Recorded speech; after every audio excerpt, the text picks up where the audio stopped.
Pretty nice weather for the rest of your evening. Beyond a few isolated showers and even a rumble of thunder or two up to the northeast will gradually clear out, and that'll give way to a very nice night. Low temperatures in the mid to upper 40s in many locations with a light breeze to go right along with it. And that'll set the stage for an equally nice day on Tuesday, but this time around we're mainly dry basically across the board. We'll have highs mainly in the low to mid 70s. We'll talk about the rest of your 7-day forecast, including the final weekend of summer coming up in just a little bit. But until then, First at 4 starts right now. Live from KELOLAND Media Group, KELOLAND News First at 4. Today marks 22 years since the terrorist attacks on U.S. soil, killing nearly 3,000 people. We look at how the country and the people here in KELOLAND are remembering September 11th. Plus, a Hurley man with a history of stalking women faces new charges. We'll look at the court documents straight ahead. And later, events have started at the Minnehaha Country Club as players and fans prepare for the start of the Sanford International. Good afternoon, and thanks for tuning in to First at 4. I'm Don Jorgensen. And I'm Kelly Volk. Leaders from Washington are paying tribute to the victims of 9/11 as the country marks 22 years since the terrorist attacks. KELOLAND News Washington, D.C. correspondent Raquel Martin has more on the ceremonies happening across the nation, including President Biden's trip to Alaska. Fresh from his trip to India and Vietnam, President Biden will deliver remarks from Alaska. He'll be joined by more than 1,000 service members, first responders, and families. At sunrise, an American flag was draped from the roof of the Pentagon as military leaders gather to honor the 184 lives lost here on 9/11. We uphold our enduring promise to never forget. General Mark Milley, Defense Secretary Lloyd Austin, and the First Lady paid homage at the annual ceremony. 22 years ago, al-Qaeda terrorists flew a plane into the southwest corner of the military headquarters. Every day since, the United States has demonstrated that we would never bow to fear. Hey, can you see? In New York City, the vice president paid her respects at Ground Zero, where families read the names of the fallen. Debbie, we love you and miss you.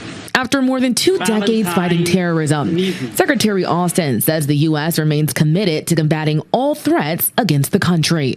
We will always work to keep America safe. We will always, always remember.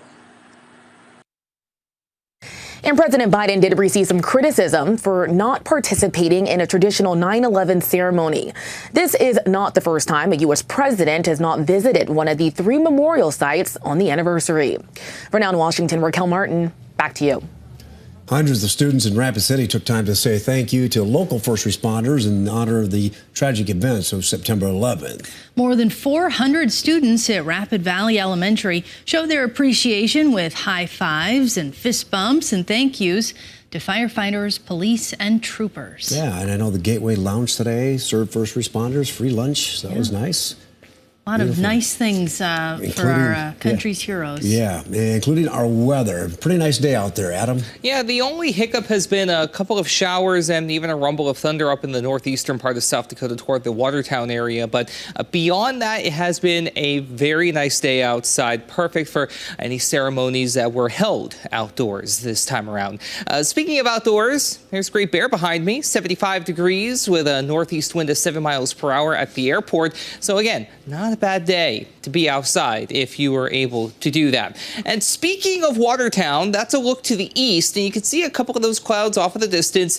We have seen a little bit of that rain east of Watertown and southeast for that matter. 71 in Cottington County, and north wind light at 8 miles per hour. 71 also your number in Buffalo and Rapid City with our own Pine Ridge for good measure. 68 in Spearfish, 69 degrees for Valentine, 74 Aberdeen, 75 here in Sioux Falls as well as in Spencer, 78 though in Mitchell. So really much of the day has been pretty quiet, especially West River. We've had a whole lot of nothing going on. It's been East River and specifically to the northeast. You notice this broken line of scattered showers and then this little cluster of activity near and east of Watertown, just east of the I-29 corridor. That's really been the extent of it. And the one, like I said earlier, the one hiccup we've had for an otherwise very quiet and pretty seasonable day for that matter. And that's going to lead into a pretty nice night as well with overnight morning. Temperatures gradually dipping down into the 40s in many locations as we gradually clear out. We'll have a nice light breeze to go right along with it, so you can give the air conditioner the night off one more time.